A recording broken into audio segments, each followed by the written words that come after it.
Peace and greetings. Dithda Latif Imbriunve. Namaste. Assalamu alaikum. Thank you for tuning into the Cornish Temple.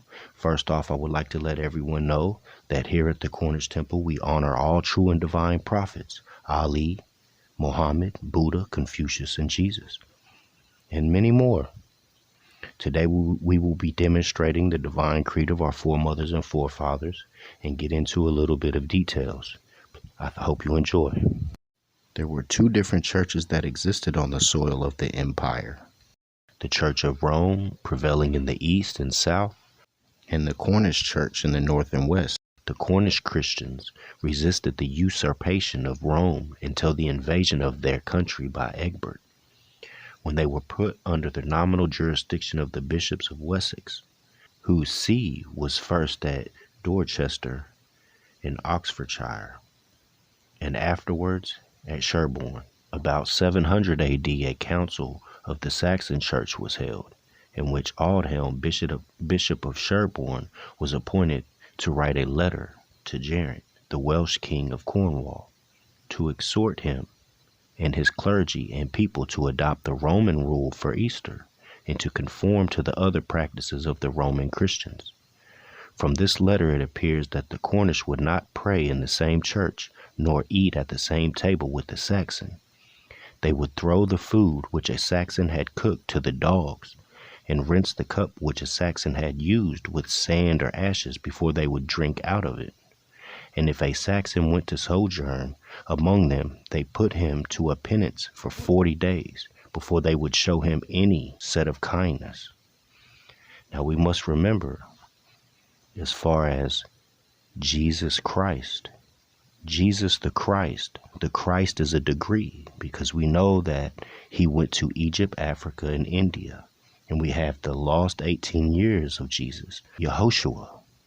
That was who he was. He went through the adept chambers and the adept schools again in Egypt, Africa, and India. And I have the full details of his first 18 years, as well as his mother Mary, who also went through the Egyptian adept chambers in Egypt. Please take in mind and govern yourself accordingly that when I was reading about the Roman Catholic, remember, Yehoshua said, "Give back unto Rome what is Rome's."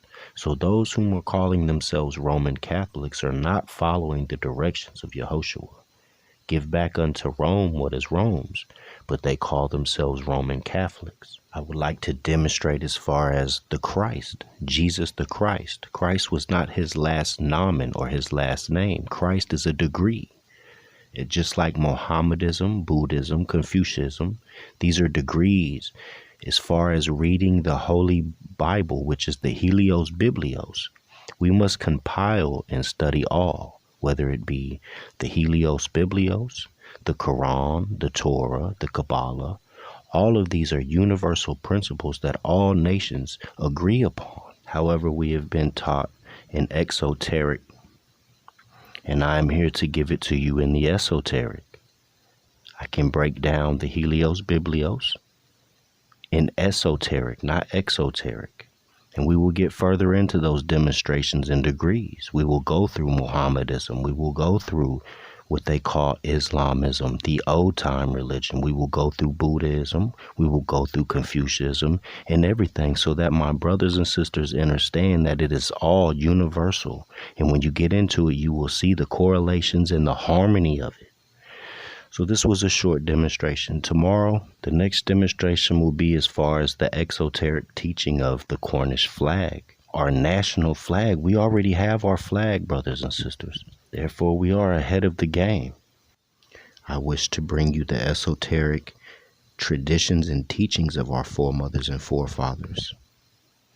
Also, I will be demonstrating civic lessons so that you can not only protect your property, but you can protect yourself and govern yourself accordingly and not be usurped by de facto government who really are acting as government. We will be going over the Declaration of Human Rights as well. Article 15, everyone has a right to a nationality, as well as everyone has a right to own property alone. The next demonstration will be the esoteric teachings of the Cornish flag. Peace and love, brothers and sisters. I hope that you enjoyed the demonstration. And again, I await a favorable reply from my brothers and sisters. Peace and love.